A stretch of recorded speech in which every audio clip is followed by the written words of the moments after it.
A century after the United States established an American-style democracy in the Philippines, parang napaka-similar yung ating mga presidente. President Donald Trump and President Rodrigo Duterte have constantly been compared around the world as right-wing populists with very similar demeanor and predisposition towards politics. And yet, kahit napaka-similar yung dalawang presidente natin, the two heads of state are operating in very different institutional contexts. One way to understand it is to look at the tale of two Supreme Courts.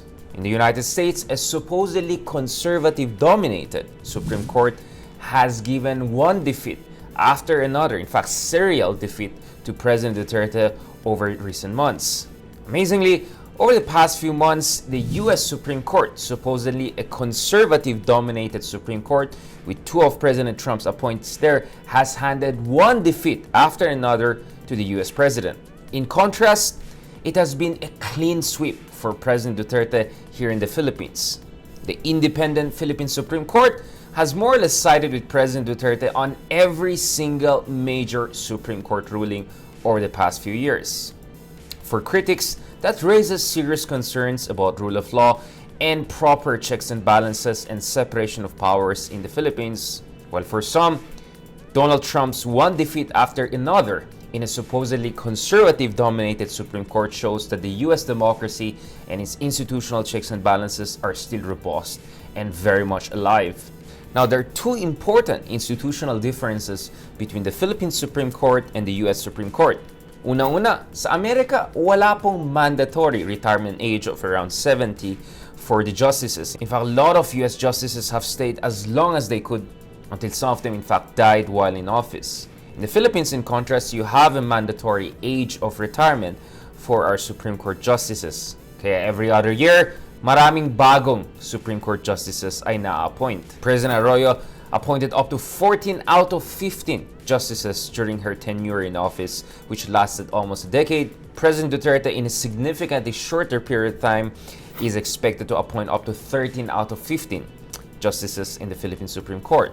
But a second and even more important distinction between the Philippines and the United States Supreme Court is that pagdating sa US, the justices' appointment will go through a very rigorous scrutiny and a series of hearings, sometimes very contentious hearings, as we saw in the case of Justice Kavanaugh in the US Senate.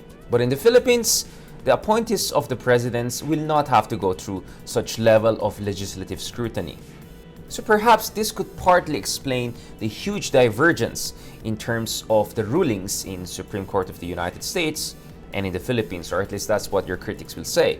Over the past few months, President Trump's conservative agenda suffered one defeat after another in the US Supreme Court. And most recently, natalo si Donald Trump on a very crucial and very personal issue.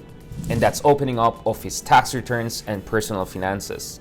In a huge setback for President Trump, even two of his own appointees sided with the majority against the request of the Trump administration to have significant amount of secrecy on the president's private financial transactions and records. Now contrast that, for instance, to Supreme Court's recent decision to junk a petition for greater transparency on the part of President Duterte when it comes to his health. Now, wag natin kalimutan, sa ating saligang batas, the 1987 Constitution, there are very clear stipulations in terms of the importance of knowledge about the health of the president and the head of state.